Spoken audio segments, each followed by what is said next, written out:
Hi guys, ¿cómo Hey, están? how you Se miran doing? guapísimos. You guys look very handsome. No me digas Thank you. eso.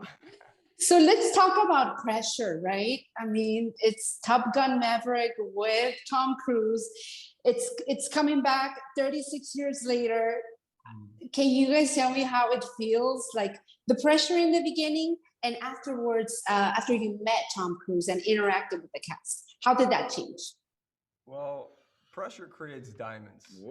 And so I Whoa. think that going through the whole process and all the pressure and all the hard work that we had to put in by the end of those 10 months, I saw people that started off really brilliant, amazing people in the cast that then by the end of it grew into their power. I think a lot of people discovered what they were able to bring to the table. And even seeing this young and from day one to the end, like Jay's now, like he, it was inspiring to watch everyone just get better every single day. Yeah. Yeah. And yeah, I don't know. It's one of Mhm. those things that felt like magical, like trauma bonding, but also like singular like experience because no one has Ever done ever this? flown an F-18 Yeah. and acted in an F-18 at the same time, um, other than that one frame from the original that Yeah. Tom did. So yeah, it feels like a singular experience that like pressure was really um, necessary in some ways. Yeah. Mhm. The other thing, pilots have always had to make like quick decisions. What has been the quickest decisions that you guys have made that it's been the toughest?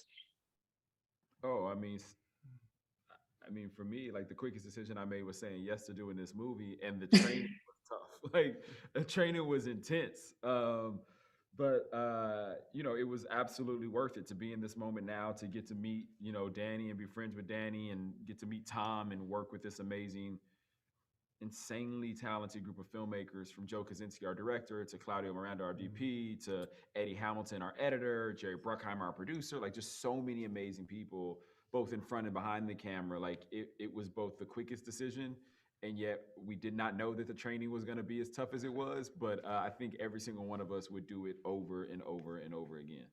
So let's talk about the training because I know Tom Cruise was really behind the jet flying. He was flying, right?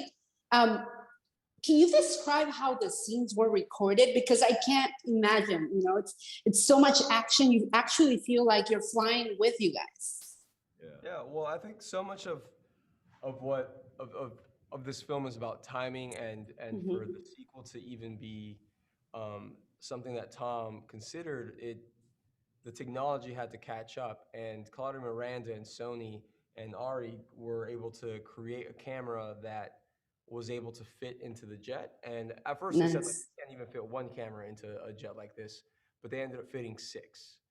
Wow. So there was four cameras front facing and two over the shoulders on every single flight, and sometimes we'd go up in two flights. So there's 12 cameras um, that were operational at all times, and so everything that you saw in the film was practically shot. Every single time that we're up in the air getting like thrown around, it was practically shot. So I think uh, it's one of those things that had they talked about it 5 years ago, even or 6 years ago, you could have been like, okay, that's not going to happen. That's going to be Right. CGI.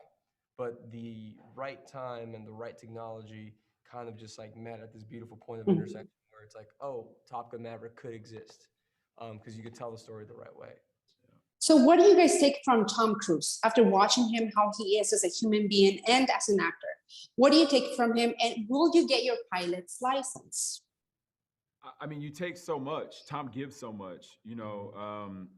It's amazing to watch someone like at the height that he's at, and with the career and the legacy that he's built, and him be so gracious every single day. Like, he shares stories about his career and other films that he's made, and obviously Mhm. talking about Top Gun, and he Mhm. shares his, how he eats and his training routine, and and then you're in there with him, and he's like just giving you notes about acting and just like making you a better actor every single day. And then you see him and you watch him work, and like he's this machine that's like, he does it and then he's like, I think I can do a little bit better, and he wants to do another take and another take of it. And you Mhm. really just pick up like the love. Like, he loves being a student of film. He watches Mhm. films literally from all over the world while we're making a film, because he constantly loves to study. But then he just loves doing it every single day. And I think like the thing that I always take with me from this experience is like loving what we do, like loving getting to go tell stories and entertain people, you know, getting people to come to theaters to watch us make these choices that we've made on screen, and just having fun while we're doing it. And then also always remembering that like we're here for the audience, we're at the service of the audience. Which leads to a beautiful segue. May 27th, go watch this film. Everyone back home, get your tickets right now and go watch this film. It's a unique experience and you're not going to regret it. When is it? May 27th. One more time. May 27th. May 27th. Danny Ramirez, J. Ellis, thank you so much. And thank you for representing us, me as a minority and everyone else. Thank you. Felicidades. Un orgullo. Thank you. Bye.